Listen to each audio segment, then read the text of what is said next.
Baby আর ফুল রে প্রজাপতি বসলেই গায়েতে এই ফুর ফুর ফুর ফুর ফুর। ছি। ভাই জিৎ গাঙ্গুলি আর দেবের ম্যাজিক ব্যাক করেছে ভাই। জিৎ গাঙ্গুলি কতদিন ধরে ভাই গান দিচ্ছে ভাই। দেব আর জিৎ গাঙ্গুলি যখন একসাথে জয়েন করেছিল ভাই মিউজিকে জাস্ট অ্যানাদার লেভেলে আমাদের ভাই মজা দিয়েছে। তারপরে জিৎ গাঙ্গুলি অনেক চেষ্টা করে ভাই, সেরকমভাবে গান হিটমিট দিতে পারেনি, কিন্তু আজকে এই গানটা প্রজাপতি গানটায় জাস্ট ফাটিয়ে দিয়েছে ভাই। কী লাগছে, লিরিক্সটা অসাধারণ হয়েছে।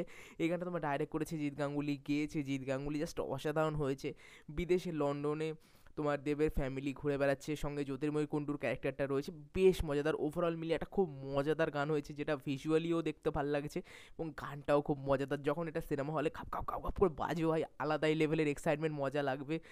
দেবদার ভাই মানে একটা সিনেমায় সবাই এই ধরনের গান খুঁজে যাতে ভাই লোকে নাচ করতে পারে সিনেমা হলে গিয়ে, যেটা আমরা প্রত্যেকবার দেখে এসেছি এবং এবারেও সেটা হতে চলেছে। একটা দারুণ গান, যখন ফুর ফুর ফুর ফুর ফুর ভাই যখন এটা হচ্ছে বেশ আলাদা মজা লাগছে ভাই, হেভি লাগছে। ওভারঅল মিলিয়ে গানটা জাস্ট দারুণ হয়েছে। স্পেশালি যে বিদেশের লোকেশনগুলো দেখাচ্ছে ওটা তো আরও গানটাকে মজাদার করে তুলছে।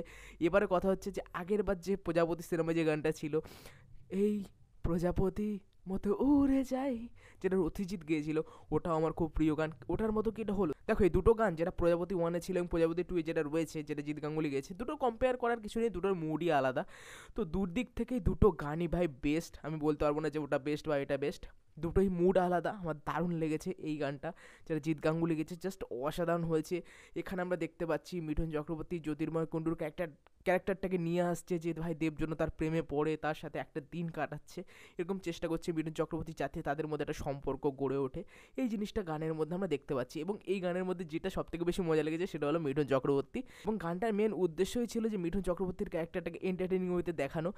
এবং এত বছর বয়সে ভাই মিঠুন চক্রবর্তী এত এন্টারটেন করছে, যেটা প্রজাপতি সিনেমাতেও করে এসছে ভাই, কেমন লাগছে মিঠুন চক্রবর্তীর এক্সপ্রেশনগুলো তুমি চেক করো, জাস্ট অসাধারণ লাগছে। মিঠুন চক্রবর্তী জাস্ট ফাটিয়ে দিয়েছে ভাই এই গানটায়, তাকেই ভাই সব থেকে সেরা লাগছে। প্লাস দেব ভাই এখানে কিছু মানে তার প্রবলেম চলছে ভাই, বাবা কী করার চেষ্টা করছে এখানে, ওই জিনিসটা বেশ মজাদার লাগলো। ওভারঅল মিলিয়ে মজাও আছে গানটায়, গানটা শুনতেও ভালো লাগছে, লোকেশনটাও দেখতে ভালো লাগছে, যেগুলো আমরা আগে ভাই ফিল করে আসতাম আগেকার সিনেমাগুলো, বেশিরভাগ বিদেশে যেগুলো শুটিং হতো, তো সেই মুডটাই দিচ্ছে এই গানটা। সব মিলিয়ে গানটা জাস্ট অসাধারণ হয়েছে। অনেক দিন ধরে এই গানটার হাইপ ক্রিয়েট করার চেষ্টা করছিল দেবদা, নিজে ফটো শেয়ার করে বা জোরও একটা ফটো শেয়ার করে তার মধ্যে গানটা দিয়ে, তো সেই গানটা ভাই সেরকম লেভেলেরই হলো এবং লিরিক্সটা সত্যি বলতে মজাদার, যেটা ভালো লাগছে। এবং যে বিদেশের যে কটা ফেমাস লোকেশানগুলো রয়েছে সেই কটা ডিসকভার করা হয়েছে, যেটা আরও গানটাকে ফুটিয়ে তুলছে।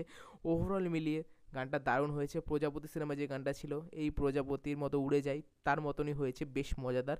এবং দুবারই ভাই প্রজাপতি ওয়ান প্রজাপতি টু এর টাইটেল ট্র্যাক জাস্ট অসাধারণ হয়েছে, যেটা সিনেমা হলে ভাই দারুণ লাগবে, ঠিক আছে। এবং অনেকগুলো ক্যারেক্টার থাকতে চলেছে, আমরা দেখতে পেলাম খরাজ রয়েছে, অপরাজিতা আড্ডু রয়েছে, বা অনেকে রয়েছে, টিজারে তো দেখতেই পেয়েছি। অপেক্ষায় রয়েছি ভাই, খুব ভালো হবে ভাই প্রজাপতি টু, তো দেখা যাক কেমন হয়। তো তোমাদের কেমন লেগেছে গানটা নিশ্চয়ই কমেন্ট করে জানিও, আর দেখা হচ্ছে পরবর্তী ভিডিওতে। টাটা।